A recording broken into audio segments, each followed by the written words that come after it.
욥기서 32장 9절 10절 다 같이 시작.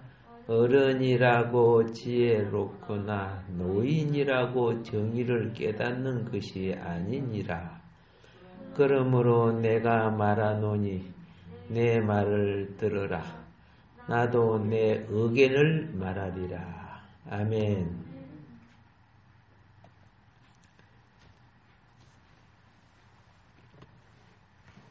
사람이 다른 사람보다 위엄도 있고 위풍당당한 사람이라고 해서 언제나 다른 사람보다 자기가 지식이 있고 지혜가 있고 뛰어난 것은 아니죠. 때에 따라서는 세 살 먹는 아이에게도 배울 것이 있는 거 아닙니까? 그래서 오늘 이 이제 말씀 속에 우리는 무엇을 볼 수가 있느냐 하면요.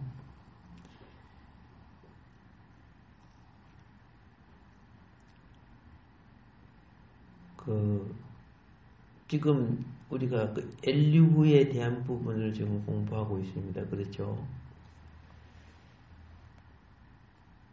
여기서 이 말씀 속에 우리는 인생을 달관한 노인도 공의를 다 깨닫는 것도 아니고 또 노인도 실수할 수 있다는 것이죠. 그러니까 오늘 이 엘리후 같은 젊은이가 노인들 앞에 어떤 부분을 말하게 될 때 무턱대고 무례하다 이렇게 반박해서는 안 되겠죠. 미리 이렇게 말하는 것은 엘리후가 이렇게 말하는 것은 혹시라도 어떤 말이 있으면 그거 갖고 판단하고 정지하고 하지 말라고 지혜롭게 말하는 거예요. 내 말 좀 들어보시오. 그럼 막바리 말을 해버리면 좀 무례하게 보이죠. 그런데 이제 미리 이렇게 말을 합니다. 경건한 젊은이들의 말, 그 속에 교훈을 찾을 수 있고 들을 수 있고 받아들일 수 있는 자세를 가진 노인이라면은 그 노인의 정신은 건강한 노인입니다. 예, 노인 참 정신이 건강한 노인이죠.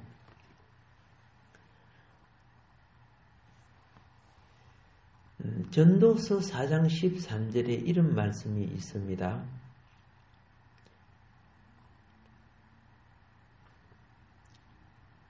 가난하여도 지혜로운 소년은 늙고 둔하여 간함을 받을 줄 모르는 왕보다 나으니라. 이렇게 되어 있어요. 이 간함이란 것은 어떤 부분에 옳은 말을 아뢰는 말이거든요. 합당하고 옳은 말을 왕에게 아랠 때 왕이 그래 네 말이 맞다 이렇게 해줄 줄 알았는데 자기 고집만 팍 피우는 그런 왕이 있다면은 가난하고 그렇죠. 지혜로운 소년보다 못하다 이런 뜻이거든요. 사람의 육신이 건강하면 눈이 밝지요. 근데 정신이 건강하면 영안이 밝은 법이요. 자, 눈이 밝은 사람은 눈이 어두운 사람보다 훨씬 멀리 보죠. 훨씬 넓게 보죠. 가까운 것도 잘 보고 멀리 있는 것도 잘 보죠. 근데 눈이 어두운 사람은 멀리 안 보는 것이 있고 가까운 것이 또 안 보이는 사람도 있고 똑같은 눈을 가지고 그와 같아요. 지금 엘리후는 어떤 눈을 가졌는가 보자고 말입니다. 욥하고 욥의 친구들의 그 한참 언쟁과 변론이 있는 가운데 젊은 사람 엘리후가 등장했습니다. 왜 등장했는가 지난번에 말씀드렸죠. 결론을 안 내고 마무리를 하려고 하는 거야. 여러분 어떤 언쟁이나 어떤 일을 할 때 결론을 안 내고 마무리를 하게 되면은 나중에 거기 상처가 돼요. 그리고 화평으로 풀어지지 않는 거 아닙니까? 싸우다가 마무리했으니까. 결론을 안 냈으니까. 그래서 결론을 안 낸 때 변론이 중단되었죠. 그래서 엘리후가 등장했다는 거예요. 만일에 어르신들이 이야기를 할 때 마무리를 깨끗이 했으면 엘리후도 참 잘하셨구나. 어르신들이 말할 때 이렇게 싸우기도 하고 부닥치기도 했지만 그래도 결론을 참 잘 내주셨구나 하고 끝나면 될 거 아닙니까? 그런데 한참 막 열려고 하다가 그냥 내 말 안 해. 내 말 안 해. 입 탁 닫고 말이야. 탁 삐뚤어져 가지고. 우리 집사님 삐뚤어지면 말 하네 안 해? 안 해? 자, 사람들이 그래요. 부부도 삐뚤어지니까 말 안 하더라고. 예. 참 말 안 하면은 마음이 편치 않지요. 지금 그런 위치에 있는데 누가 등장했다? 엘리후가 등장했습니다. 자, 욥과 욥의 친구들의 말 속에 서로가 팽팽하게 줄당기기를 하면서 양쪽 다 서로 굴하지 않는 거예요. 팽팽하게.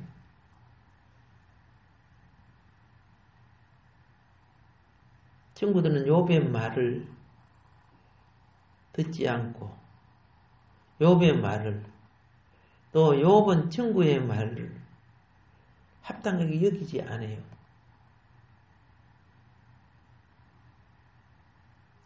그리고 욥이 살아온 인생의 세월이 친구들은 어떻게 판단을 했습니까? 네 흉측한 죄를 지은 거 아니야. 네 흉측한 죄를 지어진 거 그렇게 저주를 받고 지구석이 무너가 버리고 자식들이 다 죽고 말이야. 마누라 도망가 버리고 말이야. 네 머리부터 발바닥까지 악창이 나가지고 네가 죄를 안 지으면 어떻게 네한테 그런 일이 일어나냐. 내가 뭐 죄 짓는 거 보지는 않았지만은 그렇게 자꾸 정죄만 했잖아요.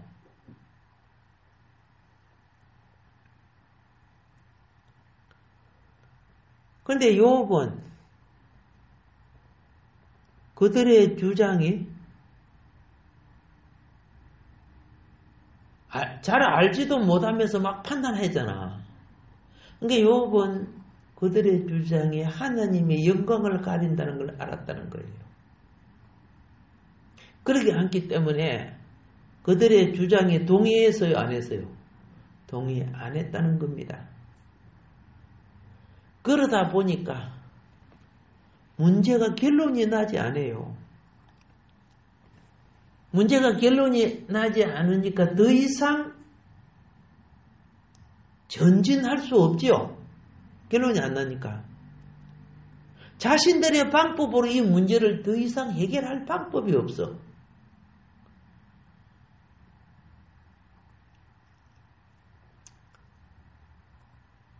그래서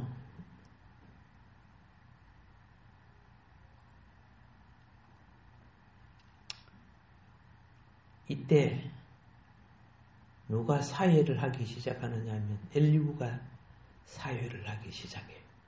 사회는 어떤 언론과 회의의 진행을 이끌어가는 사람이죠. 예. 그래서 이 변론의 장을 이제는 영적으로 볼 줄 알아야 돼. 사람만 보고 아무리 훑어봤다. 거기야. 영적으로 보면 사탄은 친구들을 통해 욥하고 실험하는 거야. 사탄이 누굴 통해? 욥의 친구를 통해서 욥하고 실험하는 거야. 지금 이 실험하는 장은 그 실험하고 변론하는 이 장은 하나님이 허락한 곳이야. 하나님이 마귀한테 허락했잖아요. 욥 재산 가져가도 괜찮아. 그죠? 단지 욥 목숨만 건드리지 말고 죽도록 하지 말고 질병을 줘도 괜찮아. 그 내용을 욥이 알아요? 몰라요? 욥은 모르잖아요. 그리고 욥의 친구들도 역시 모르잖아. 그들의 눈에 뭐 사단이 보입니까? 근데 자신들이 그렇게 쓰임 받고 있는가도 몰라요. 여러분들도 막 옳다고 주장하는 많은 것이 훗날에 은혜 받고 보면 다 회개거리가 많아요. 회개거리가 많은 것이 뭐예요? 나도 모르게 사탄의 부분적인 쓰임을 받았다는 것이에요. 하나님의 자녀들이, 마귀는 세상 사람들보다도 하나님의 자녀들끼리 충동시켜 분쟁을 일으키기를 좋아해요. 나만이 망하게 하려고 하면 북한이 그냥 쳐들어오면 게임이 안 되잖아.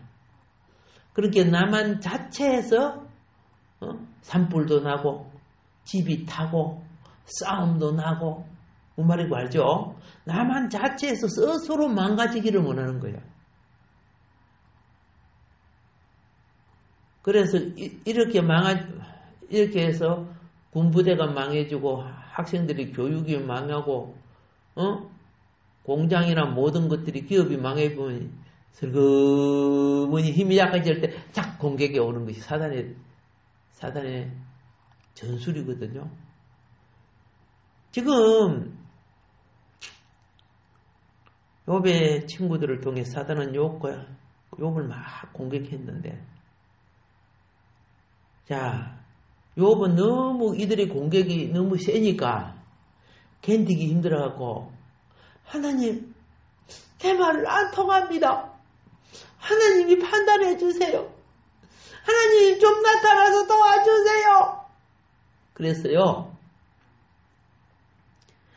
그런데 이 엄청난 시련 속에 하나님이 등장했어, 안 해요? 왜 안 올까요? 왜 안 올까요? 예, 그래요. 지금 욥의 신앙과 시련을 사단하고 게임을 하고 있단 말이야. 그럼 예를 들어서 봅시다. 우리 초등학교 때요. 운동장에 내 애들이 막 내 자식이 달린단 말이야. 막 달리게 이렇게 막 달리게 하는데, 아빠 내 대신 좀 뛰어줘.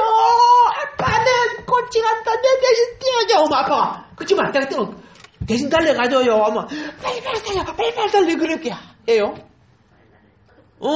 지금 그 게임장에 지금 하나님이 보고 계셔. 천사도 보고 있어. 욥하고 지금 사단이 어떻게 실험하는데 욥이 너무 힘들어하고 하나님 나타나서 판단해달라고 막 이렇게 하고 있는데, 하나님이 나타날 장소가 아니야. 지금 그 게임장은 지금 게임하고 있는데, 이해가 됩니까? 하나님이 여러분을 시험할 때도요, 아무리 기도도 안 들어줄 때가 있어요. 하나님 너무 해요 뭐 그래도 안 들어줘. 왜? 그 기간이 끝나도록까지 나는 믿음의 경주를 해야 되는 거예요. 이해가 돼요? 예. 그런 걸 우리가 알아야 돼. 예. 어떤 거는 이런 시련을, 그죠? 해서 나로 하여금 내 한계가, 여러분 초등학교 때 보면 뭐 10명인가 몇 명이 뛰어갖고 1등, 2등, 3등 뽑잖아요. 그래서 내가 3등밖에 안 되는구나. 뭐 장애물 경기 어떤 거 하잖아요. 내가 어릴 때 몸이 약하고 힘이 약했어요. 그 장애물 경기는 2바퀴를 돌아요. 한 바퀴는 그냥 돌고 2바퀴 돌 때 이제 그 장애물을 하는데, 나는 어디서 꼭 지느냐 하면 거물을 못 빠져나가. 거물을 잡으면 그 밑에 가서 막 빠져나가는데 힘이 약하니까 이게 안 되는 거야. 그래 1등, 2등 달리다가도 거기에 장애물에서 그만 뒤쳐져 버려. 그래서 너는 네 혼자는 빠르지만 장애물이 있을 때 너는 안 되는, 약하구나. 사람이 자기 약함을 할 때 그것에 대해 힘을 키울 줄 알아야 돼요. 근데 거기에 힘을 안 키우고 시험 들어버려. 예. 그러면 영광의 멸류관을 받을 수 없는 거예요.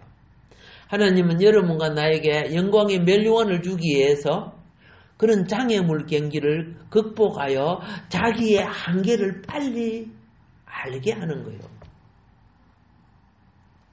오케이? 예.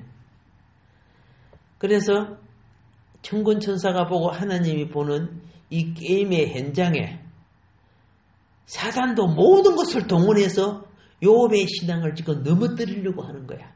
근데 요업은 너무 힘드니까 하나님 판결해 주세요. 하나님 나타내 주세요. 안 도와줍니까? 사실 안 나타나고 있었잖아, 계속. 그래갖고 이제 어디까지 갔느냐 하면은 빙가 서로 이제 비등비등하고 힘이 다 빠져갖고 이제 그만 조금 막 이런 위치에 있을 때 이대로 가만 놔두면 안 되잖아요. 마무리해야 되잖아요. 예. 경기는 반드시 결과가 나와야 되는 겁니다. 시간 안에 결과가 나와야 돼요. 자, 그래서 하나님은 야 이거 안 돼, 게임이 안 되네. 이제 양쪽 다 게임 하다가 치워버리네 그냥. 입 딱 다물고 야 나도 안 할래 나요. 뭐 이렇게 하고 있단 말이야. 그러니까 하나님이 누구를 감동시켰다? 엘리우를 감동시켜서 등단시켰어요. 등단시킴으로 중단된 벨론을 계속 이어가게끔 지금 하는 겁니다. 이걸 갖다가 응원한다는 거예요. 응원. 어떤 게임 오면 옆에서 막 응원해주면 막 기운나죠. 예. 우리의 삶의 현장에는 언제나 그와 같은 사단이 우리 힘 빼는 끊임없는 유혹과 시험, 시련이 있습니다. 유혹과 시험, 시련이 있어요. 끊임없이 있어요. 이걸 믿음으로 대하지 않으면은 사단에게 져요. 그래서 막 어떻게 합니까? 믿음으로 대하지 않으면 막 시험이 들어가고 남 욕하지요. 욥이 그런 거예요. 괘씸한 마누라 막 그렇게 합니까? 예를 들어서. 그럼 이미 진 거예요. 그래서 시험을 어떻게 이기는가를 욥기술을 보고 잘 이기라고. 최악의 상태에 빠졌을 때 그 사람이 그 최악의 상태에 기도도 안 들어주고 이렇게 될 때 욥기술 보고 지혜를 얻으란 말이에요.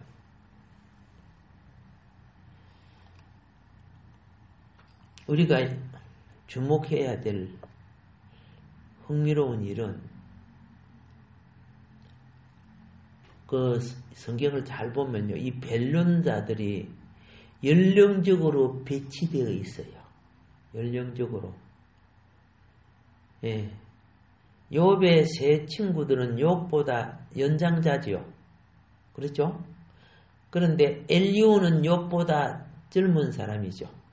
그렇게 가장 나이 많은 사람이 이야기하고, 그 다음 나이 많은 사람 이야기하고, 그 다음 나이 많은 사람 이야기하고, 그 다음 욥이 이야기하고, 그 다음 엘리우가 이야기하고, 이렇게 딱 되어 있어요. 그렇게, 욥기서 전체가 그렇게 연륜적으로, 배치가 되어 있어요. 아무잖아 말하고 한 것도 아니고. 그래서 그가 그 변론장에 개입을 할 때, 대인이라고 지혜로운 것이 아니요 노인이라고 공의를 깨닫는 것이 아니라 대인은 욥을 말하는 거고요. 노인은 욥의 친구들을 말하는 거예요. 큰 사람인 대인은 욥을 지칭하는 겁니다. 옛날 성경은 그렇게 돼 있어요. 예. 그리고 노인들은 나이 많죠. 욥의 친구들이 나이 많았죠. 그죠? 예, 이런 사람들은 친구들을 이제 노인이라고 할 때는 지칭했는데 지금 가장 젊은 자 엘리우가 담대한 긍지를 가지고 나타났습니다. 그런데 지난 시간에 공부했습니다. 욥은 하나님의 영이 내게 감동시켜서 나타났다 그랬잖아요. 하나님의 영이 사람 속에 있는 영이 여러분 영은 여러분 속에 있는 믿음입니다. 믿음 알겠죠? 그 믿음이 내 이성의 머리가 그거 판단하면 안 돼요. 믿음은 내 생각과 상관없이 내가 하나님 말씀을 들을 때 내 속에 그렇죠? 영이 충만하게 되시게 돼 있어요. 예. 악한 자는 사단이 충만해지고 미워지고 막 이런 건 사단이 충만해지는 건데, 그러면서 이 젊은이가 나타나서 나이가 많은 여러분의 지혜가 있지만은 하나님의 뜻을 제대로 밝히지 못하고 있습니다. 그 말이야. 그러니까 하나님께서 나를 감동시켜가지고 나를 여기에 등장시켜서 말하게 했습니다. 왜 그랬을까요? 합력하여 하나님의 뜻을 이루시게 하기 위해서 그러는 거예요. 합력하여. 그래서 엘리후는 매개적인 역할, 중보적인 역할을 하도록 지금 등장한 겁니다. 실제로 이렇게 이 마무리를 할 때 우리 이런 거 있죠. 공을 쳐다보면 감독관이 누가 힘이 빠지거나 잘 안 되면 그 사람 불러내고 세 사람 딱 집어넣었대. 대차로 집어넣었잖아요. 예. 그런데 지금 누구를 집어넣었다고 하나님이? 엘리후. 이 벨론의 장에 하나님이 등장하여 결론을 내실 수 있도록 하기 위해서는 중단된 벨론을 이어가게 하는 중보자가 누구냐? 하나님의 등장은 1등, 2등, 3등 결정을 내려주는 역할밖에 안 하는 거예요. 과정적인 것은 그렇죠? 이제 이 사람들이 해야 돼요. 엘리후까지. 그래서 이런 중보의 역할을 하는 그 변론을 뭐라고 하느냐? 중보사상이라고 하는 거죠. 중보사상. 예. 자, 여러분이 예를 들어 이거 한번 찾아보세요. 욥기서 33장 23절. 예. 욥기서 몇 장? 예, 그렇죠. 시작.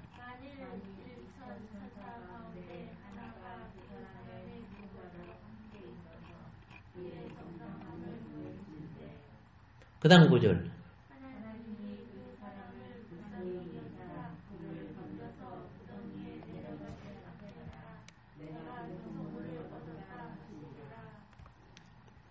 몇 절부터 몇 절까지 읽으세요? 예, 만일 1천 천사 가운데 맞아요? 하나가 그 사람의 중보자로 함께 있어서 그의 정당함을 보일진대 하나님이 그 사람을 불쌍히 여기사 그를 건져 구덩이에 내려가지 않게 하라. 내가 대속물을 얻었다 하리라. 이런 말이 나오죠. 자, 그 사람을 불쌍히 여겨. 그렇죠? 그를 구덩이에 내려가지 않게 하기 위해서 23절은 중보자로 함께 있었어. 그렇죠? 중보자가 그 역할을 하게 만든다는 말입니다. 자, 이따가 좀 더 구체적으로 하고요. 그러면은 중보자는 하나님의 일과 사람의 일을 해석할 수 있는 자를 중보자라고 하는 거예요. 하나님의 일과 사람의 일을 해석할 수 있는 자를 중보자라고 하고 다른 말로 해석자라고 하는 거예요. 그러면 우리 역사 속에 하나님의 일과 사람의 일을 똑바로 해석한 사람이 누구예요? 그래 예수님밖에 없어요. 예수님 하나님의 뜻도 알고 우리 심리도 다 알았잖아요. 그러니까 지금 여기서 엘리후는 그 역할을 하고 있다 그 말이야. 엘리후가 나타나가지고. 자, 이런 역할을 뭐라고 하냐면은 하나님의 일을 우리가 모르죠. 사람의 일도 잘 모르잖아요. 사실은 막 엉터리로 알고. 그런데 이것을 드러내 보이는 것을 계시라고 하는 거예요. 드러내 보이는 것을 계시. 자, 이 드러내 보이는 계시를 다른 말로 또한 지혜라고 하는 거예요. 문제를 해결하는 지혜를 말하는 거죠. 자, 우리가 고린도전서 2장, 고린도전서 2장 6절로부터 8절까지를 자 읽어보도록 하겠습니다.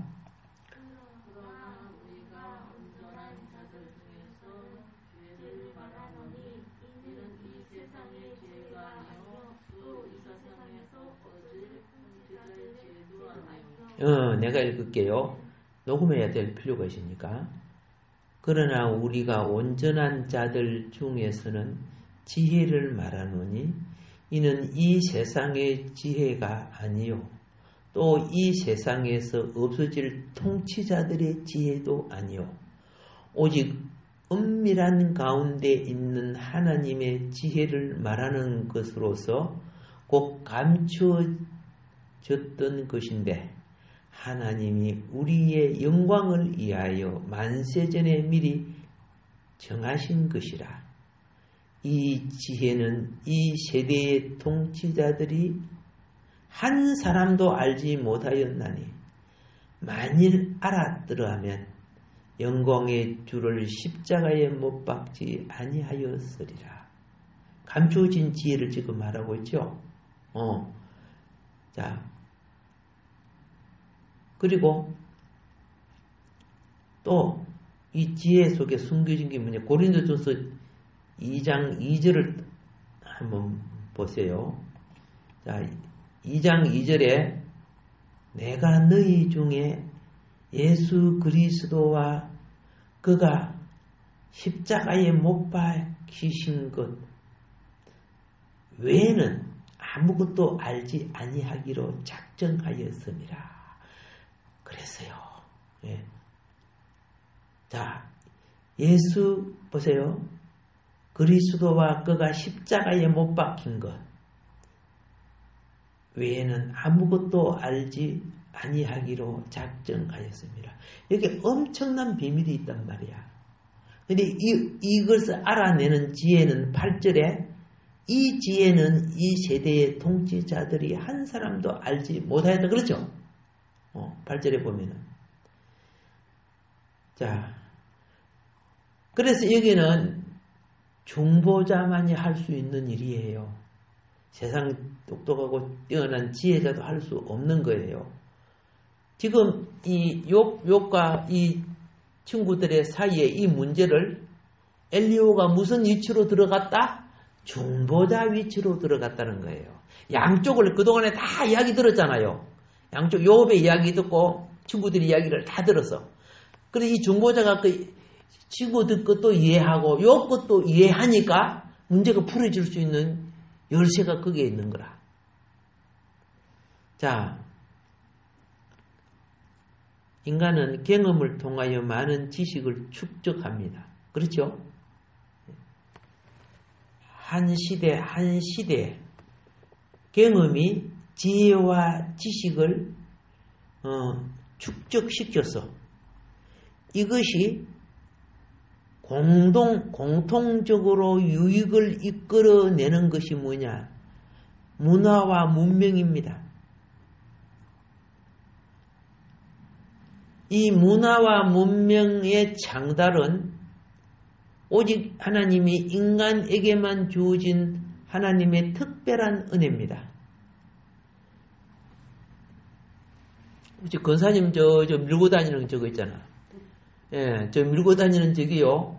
보니까 시장을 봐가지고 담을 수도 있고, 또 다리가 아프면 거기 의자가 되고 탁 앉대, 앉을 수도 있고. 우리 어렸을 때 그 생각을 했겠어?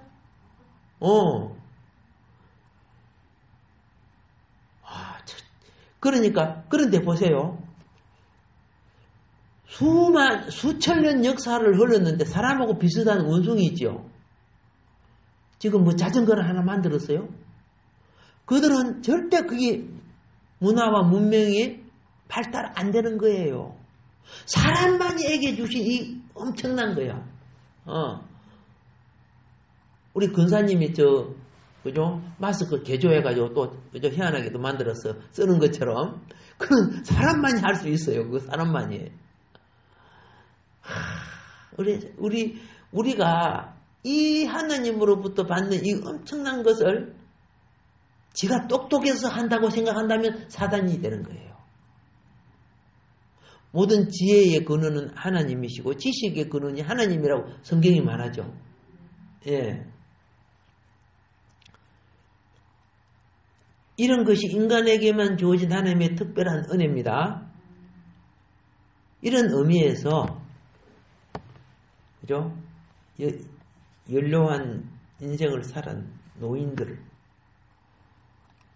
어떻게 살아왔던 문화와 문명적인 존재입니다. 문화와 문명적인 존재. 내가 어렸을 때는 보면은 우리 돌아가신 그 노할아버지라든가 이런 분들을 보면은 지금 생각하면 참 답답하게 보여요. 가장 좋은 신사복이 뭔지 아세요? 그걸 갖다 두루마기라 하는가? 요거 길게 해가지고 요리 보고. 그리고 요 하얗게 요리 뭐 동전이라든가 뭐 이런 게 있잖아요. 칼라. 그거 할머니가 한 번씩 그거 떼고 또 해가지고 다 붙이고. 그 두루마기 그거 또 어떻게 해요? 요래 해가 손 요래 해가지고 숯불 얹어가고 요리 밀어요. 할머니가 나보고 이렇게 잡으라 해야. 그럼 옷을 그하고 달아요. 그런데 빨간 게 오니까 내가 모르고, 어이 뜨겁다. 이게 나와버리니까 큰일 날 뻔하고 막 그런 적이 있어요. 근데 조금 발달되니까 이제는 어떻게 해요? 요리 해가지고 안에다 숯불을 넣고 뚜껑 해가지고 거기다 손잡고 요렇게 때리는 거죠. 안에 불 넣고 죠. 거기 나왔어요. 시간이 가니까, 그거 다 이 안에 숯불을 넣어요. 그러면서 오늘날 여기 보세요. 전기 서팅 막 다 나오잖아요. 요새는 전기 서팅하고 다르지도 않더라고. 세탁소 갖다 줘버리대 그냥. 우리가 다르지도 않고. 내가 어릴 때부터 지금까지 보면 얼마나 많이 바꿔졌는지. 예. 시골 존놈이 도시에 오니까 서양식 그죠? 화장실을 쓰잖아요. 아니, 북한에서 넘어온 사람이 우리나라 화장실에 와가지고 물을 어떻게 내리는지 몰라가지고, 그죠? 못 내리고 나왔다 그러더라고요. 아무리 막 만져도 뭐 물 내리는 걸 몰라가지고 그냥 나왔다고, 저번에 보니까 그렇게 하더라고. 이게 확 바꿔지니까 잘 모르는 거예요. 자, 많이 바꿔지죠? 그래서 내 동생이 시골에서, 언니 집에 왔는데, 시골은 재래식이죠. 그런데 딱 보니까 여기 동그랗게 생겨 물이 딱 고여 있으니까 언니 여기 머리 감는 곳이야. 요리 생기는 게 그 머리 감는 곳이야. 나도 처음 그 말 듣는 게 그 머리 감는 것 같이 보이더라고요. 오케이. 이렇게 막 바꿔져 가요. 제가 연세 많으신 분들을 데리고 성지순례 갔었잖아. 모셔서 성지순례 갔는데 호텔에 화장실을 어떻게 쓰는 줄 잘 몰라. 그러니까 호텔 화장실 변기 옆에 이렇게 해가 손으로 꼭 누르면 물이 쫙 나온 거 있어요. 그거 갖고 막 머리 감고 막 그러는 거야. 그래 내가 가지고 그건요 아래 닦는 거예요. 그거 갖고 그 머리 감는 거 아니야. 모르니까 문화를 모르니까. 그래서 옛날에 소양 교육을 했어요. 가기 전에 어느 나라 가면 그 나라는 그죠? 화장실을 어떻게 써야 되고, 그렇죠? 음식을 어떻게 먹어야 되고, 또 사람들을 만나면 어떻게 에티켓을 지켜도 그렇게 했잖아. 그렇게 빨리 가고 싶은데 소양 교육 받고 하면 귀찮잖아요. 우리 소양 교육 같은 거 안 하게 해줄게. 나 뽑아주면. 그 사람이 막 찍어줘 버리는 거야. 그래 놓으니까 소양 교육 안 하고 이제 가는 거야, 외국에. 그런데 참 저도 뭐이고 그리스 갔을 때 보면 그 아줌마들이 김치 싸고 오는 아줌마 이런 사람 있잖아요. 그 호텔에서 한번 풀어놓으면 호텔 전체가 김치 냄새야. 김치 싸가지고 그 비행기로 열 몇 시간 가가지고 그죠?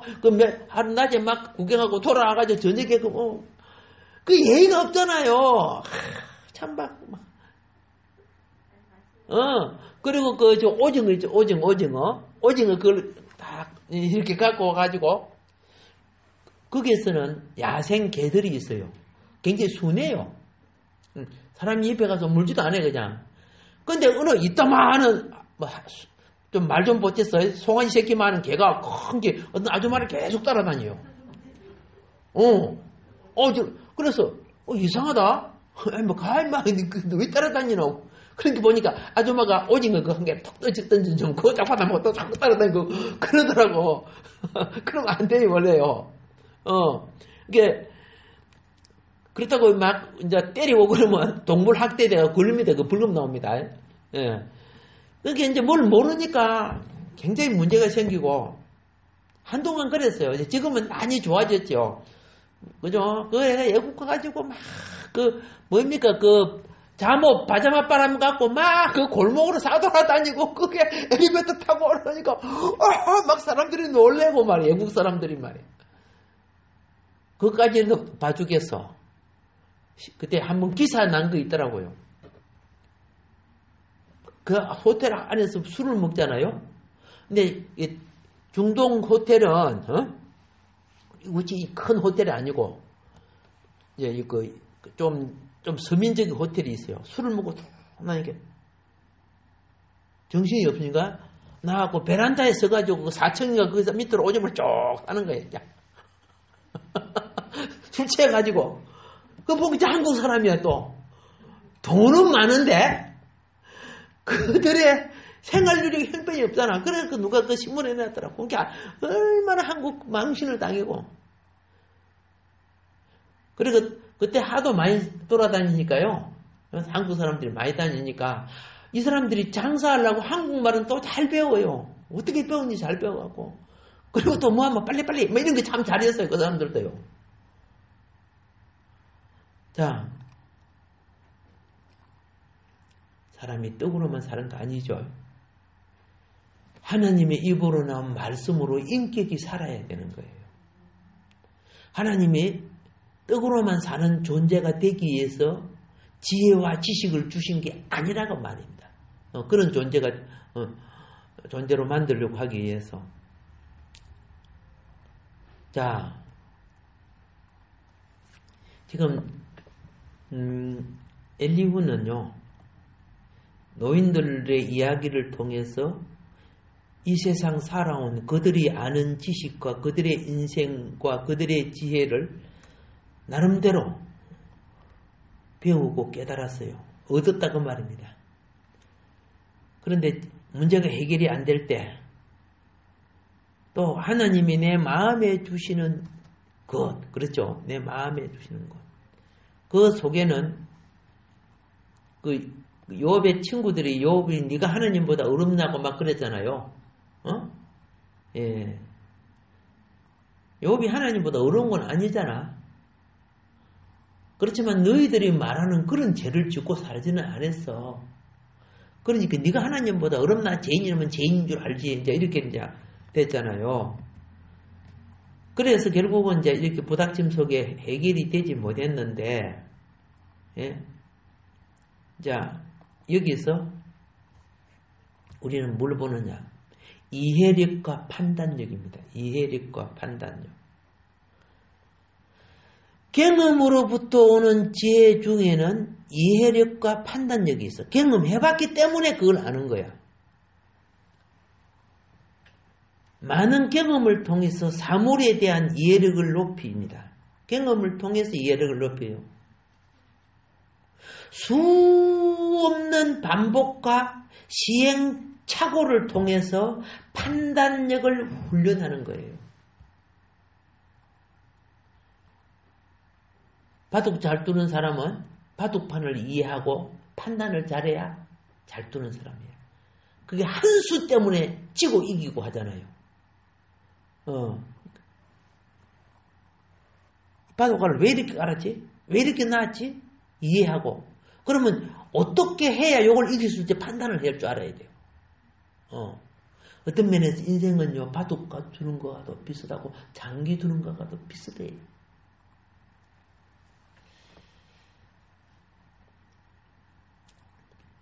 연륜과 경험이 풍부할수록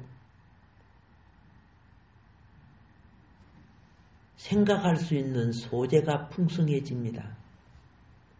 책을 많이 읽으면 말할 수 있는 소재가 많아져요. 근데 책 한 권밖에 안 본 사람은 그거밖에 몰라요. 가장 고집도 세고 다 아는 것처럼 이야기하고. 그래서 우리는 무슨 교훈을 얻어야 돼요? 이해력과 판단력을 기르기 위해서 어르신들의 이야기도 들을 줄도 알고 책도 볼 줄도 알고 자기 의견도 건의할 줄을 알면서 거기서 내가 이기고 지고 이기 중요한 거 아니야. 거기서 보다 나아지는, 그렇죠? 지혜와 지식, 인성과 성품을 얻어가야 돼. 예. 모세가요, 젊은 날은, 예? 학자였습니다. 40대까지는 애굽의 모든 학문을 공부했다고 성경은 기록하고 있어요. 학자였어요. 그리고 또 그가 가지고 있는 걸 보면은 탁월한 정치가요. 얼마나 그 200만을 잘 다스렸습니까? 그렇죠? 풍성한 곳에서 다스린 게 아니야. 물도 없고 먹을 것도 없고 집도 없고 메마른 광야에서 그들을 이끌고 다스려 나가는 거야. 그러니까 학자요, 정치가요, 법률가요, 철학자요, 군인이요, 시인이요, 모세 오경 썼죠. 이게 저술가. 그리고 그 다음에 심오한 종교가. 모세만치 하나님 많이 체험 한 사람 없잖아. 심오하잖아. 구약에 모세만치 하나님 체험한 사람 없어요. 모세는 매일 하나님 만나잖아. 매일 만나는 거야. 그래서 얼마나 위대한 삶을 연출했습니까? 그걸 언제부터? 80세가 지나고서 그렇게 한 거라. 80세가. 풍요로운 왕조로서의 풍요로운 40년 생활. 그리고 어떤 문화의 혜택도 받을 수 없는 메마른 광야에서 40년 생활을 모세는 어영 부영 그럭저럭 그렇게 지내지 않았다는 뜻이야. 열심히 그것을 어떻게 해요? 감당하고 최선을 다했기 때문에 80세가 되니까 그죠. 어느 누구도 그 시대에 따라올 수 없는 지도자가 되어버리는 거야. 제가 이렇게 말씀드리는 게 우리 권사님 두 분 아직 가망이 있네. 그러니까 기도 깨알하지 말고 성경이나 찬송 이 부분을 가까이 자꾸 하세요. 그러면 하나님이 더 귀하게 쓰실 날 있다고 믿으세요. 예, 모세는요 뭐라고 했는 줄 아세요? 내가 70이나 80이 죽을 줄 알았대요. 시편에 나오잖아요. 그죠? 강건하면 70이요 80인데 그런데 내가 죽을 줄 알았는데 하나님 나를 들어 쓰시니까 40년 더 살았다. 와, 예, 아멘 안 하는 거 보겠네. 그렇게 살면 우리 자식들한테 욕 들어먹는다 그런 소리 같아. 자, 그래서 서양 철학사의 위대한 흔적을 남긴 모세 말고 보세요. 대철학자 중에 한 사람이 플라톤이라는 사람이에요. 무슨 톤? 예. 이 플라톤의 그 철학의 그 박식한 책을 언제 쓴 줄 아세요? 80이 넘어서 썼어요. 실질적인 체험과 경륜이 있기 때문에 가능한 거야. 그의 뛰어난 박식, 그의 심오한 논평, 그리고 인간의 표상, 이런 것은 지식을 많이 아는 데서만 오는 게 아니야. 삶이 원숙해짐으로 오는 거야. 오케이? 여러분, 양념 넣고 김치 담고 그렇게 해서 되는 게 아니죠. 거기 김치도 익어야 제맛이 나고 술도 바르고 돼야 되는 거죠. 양이 많다고 되는 것이 아니고 온도와라든가 그게 들어가는 재료라든가 거기 조화가 돼야 되는 거야. 숙성하는 시간도. 아멘. 예. 자, 이러다 보니까 또 시간이 됐어요. 시간이 돼서 수요일 날 여러분을 뵙고 어떻게 하면은 사람이 지혜자가 될 수 있는가? 예. 지혜를요. 욕망이 들어있는 사람은 지혜롭지 못해요. 욕심이 들어가면 그게 어떤 면에서 공부 못하는 사람 머리가 둔하다 그러면 안 돼요. 그런 사람은 다른 고집이 있어요. 다른 욕망이 있어갖고 지식의 가치나 지혜의 가치를 안 받아들여서 그러는 거예요. 내가 원래 머리가 둔해 아니야. 하나님이 창조는 똑같는데 다른 것들이 들어있어 그래. 그래서 지혜자가 되려면 지혜의 수용이 어디서 이루어져야 되느냐? 인간의 심령에서 이루어져야 돼요. 지혜의 수용이 어디서 이루어져? 마음에서, 심령에서 이루어져야 돼. 아멘? 그래서 다음 시간은 하나님으로부터 오는 지혜가 내가 어떠함을 따라 내 심령에 나타날 수 있다.